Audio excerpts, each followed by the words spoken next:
안녕하세요. 축진막입니다. 스포르팅의 공격수 요케레스의 아스날 이적 사가가 상당히 오랜 시간 동안 지속이 되고 있는데요. 이번 영상에서는 요케레스가 아스날과의 이적 사가가 어떻게 되고 있는지 큼직큼직한 사건만 정리를 해서 쉽게 이야기를 해보는 시간을 갖도록 하겠습니다. 당연히 아무 이야기나 할 수 없겠죠. 그래서 나름 공신력 있는 그런 언론사에서 나온 내용만 얘기를 해보도록 하겠고요. 사실 그 언론사가 얘기했다고 해서 모두가 팩트는 아닙니다. 또 이런 이적 사가라는 게 구단이 공식적으로 발표하는 그런 내용은 아니기 때문에 뭐 금액의 약간의 차이, 또 내용의 디테일 같은 거는 100% 사실이라고 말할 수는 없어요. 그래서 이 영상은 대략적인 흐름을 이해한다, 이런 느낌으로 봐주시면 될 것 같습니다. 그럼 시작해 보도록 하겠습니다. 자, 일단 요케레스라는 선수에게 아스날과 맨유 두 팀이 관심을 보였었죠. 아스날은 맨 처음에는 세슈코와 요케레스 이렇게 두 명의 스트라이커를 투트랙으로 생각하면서 다음 시즌을 구상했던 것 같고요.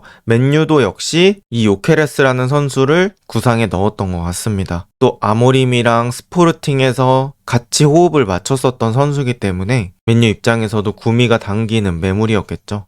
그런데 이런 제안 속에서 요케레스는 아스날을 선택했습니다. 요케레스 개인적으로 아스날행을 상당히 열망을 했고요. 그런 과정 속에서 아스날 역시 세슈코에서 요케레스로 선회를 했습니다. 또 아스날에서 선수 영입을 담당하고 있는 베르타 단장이 예전 아틀레티코 마드리드 시절부터 요케레스라는 선수를 눈여겨봤기 때문에 더더욱 빠르게 추진될 수 있었고요. 이런 식으로 아스날과 요케레스의 관계는 시작이 됩니다. 그리고 아스날은 처음으로 스포르팅에게 제안을 넣게 되는데요. 알려진 제한액은 5,500만 유로에 1,000만 유로 옵션을 더해서 총액 6,500만 유로에 제안을 했습니다. 우리 돈으로 1,046억 정도입니다. 하지만 스포르팅의 바란다스 회장이 총액 8천만 유로를 원한다고 얘기를 했습니다. 1,288억이고요. 이 바란다스 회장이 주장하는 건 아니 요케레스가 명문화되어 있는 바이아웃, 그러니까 계약서에 적힌 돈은 1억이다.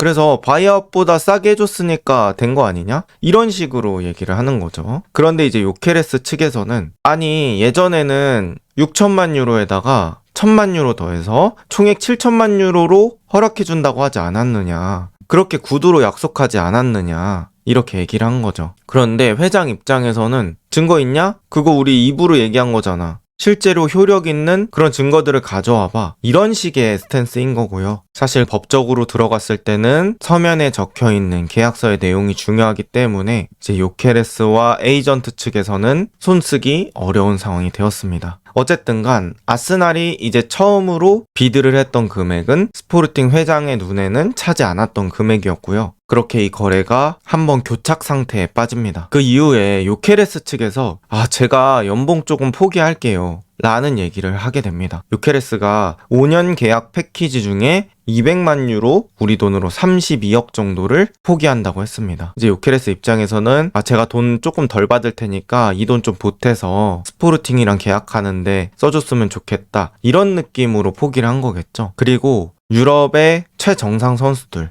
물론 돈 많이 버는 거 맞습니다. 하지만 32억, 절대 적은 돈 아니고요. 뭐 5에서 6억짜리 슈퍼카를 산다고 하더라도 6대를 살 수 있는 돈입니다. 그래서 이 32억이라는 돈을 포기할 정도로 요케레스가 아스날로 가는 거에 대한 열망을 드러냈다고 볼 수 있겠고, 이 정도 상황일 때는 개인 합의 자체는 큰 의미가 없다고 봐야겠죠. 요케레스는 이미 아스날로 오는 게 오케이니까요. 그리고 나서 아스날은 또 다른 제안을 하게 됩니다. 이 제안은 6,500만 유로에 플러스 1,500만 유로 옵션을 넣어서 제안한 거죠. 아스날 입장에서는 스포르팅 회장님 제시한 금액 8천만 유로, 우리 총액 맞춰서 왔습니다. 그리고 우리 요케레스 아시아 투어 데려가야 되니까 이것 좀 빨리 진행했으면 좋겠습니다, 이런 식으로 제안을 한 거죠. 아스날의 아시아 투어는 이번 주 토요일에 비행기가 출발한다고 합니다. 어쨌든 아스날 입장에서는 빠르게 이 딜을 마무리하고 싶었고, 이 형태 자체는 회장이 원하는 8천만 유로를 맞춰왔습니다. 하지만 이제 스포르팅 회장 측에서는 그래 8천만 유로 맞는데 앞쪽에 확정적인 이적료, 고정 이적료를 7천만 유로로 올려서 와, 이렇게 얘기를 한 거죠. 그러니까 뒤쪽에 있는 옵션 1,500만 유로는 조건에 따라서 못 받을 수도 있고요. 일단 당장 확정적으로 들어오는 돈이 아니고 시간이 지나서 받는 돈이다 보니까 스포르팅 입장에서는 당장 내 손에 떨어지는 돈이 더 커지길 원한 거죠. 그리고 총액은 8천만 유로 고소하고 있었습니다. 그럼 그렇게 되면 기본 유로 7천만에 옵션 1,000만이 되는 거죠. 그래서 저런 계약 형태를 원한다. 이렇게 얘기를 한 겁니다. 그리고 이 일이 있고 나서 아스날의 디렉터 베르타가 스포르팅에 직접 찾아가게 됩니다. 이제 리스본으로 날아가서 구단 관계자와 직접 대면했다고 하고요. 그때 뇌르고르 이적 절차도 막 마무리 짓던 상황이라 되게 바쁜 상황이었고 그게 어느 정도 정리가 되니까 날아갔다고 합니다. 그리고 이제 베르타가 직접 날아갈 만큼 빠르게 이적을 진행하고 싶었던 것 같습니다. 어쨌든 이러한 일 이후에 아스날과 스포르팅 쪽의 거래가 교착 상태에 빠졌다 이런 얘기가 나왔고요. 뭐 한동안은 소식이 조금 잠잠했던 시기가 있습니다. 그런데 이런 상황에서 요케레스의 에이전트가 희생정신을 발휘하게 됩니다. 요케레스의 에이전트가 자기의 수수료를 포기합니다. 이제 에이전트들은 선수의 거래를 성사시키면 에이전트 피라는 걸 받거든요. 그런데 이제 요케레스가 거래가 안 될 것 같으니까, 거래가 안 되면 당연히 에이전트도 자신에게 떨어지는 돈이 없을 것 같으니까 일단 이 거래를 성사시키는 걸 중요시하게 생각한 것 같습니다. 그래서 스포르팅으로부터 받는 에이전트 피를 포기하게 됩니다. 그게 10% 정도라고 하는데요. 그 대신에 아스날로부터 수수료를 받게 된다고 하고요. 이 아스날로부터 받는 수수료는 세부적인 형태까지는 제가 체크를 하지는 못했습니다. 어쨌든 중요한 건 이 요케레스의 에이전트가 에이전트 피를 포기하게 되면서 스포르팅이 실질적으로 650만 유로, 104억 정도의 이득을 보는 효과가 생겼다고 합니다. 그래서 이제 아스날이 제안한 것과 합쳐서 스포르팅이 얻을 수 있는 수익을 계산해 보니까 기본 7천만 유로의 이적료가 완성이 된 거죠. 그리고 아스날이 옵션 1,000만 유로를 붙여줬으니까 이제 원하는 구조는 완성이 됐다고 보면 될 것 같습니다. 그리고 이 요케레스의 에이전트의 포기가 이 거래에 아주 큰 역할을 한 거죠. 그래서 이렇게 다음 단계로 넘어왔는데 또 여전히 존재하는 변수들이 있었어요. 이제 지급 방식에 대한 의견 차이가 있을 수 있겠죠.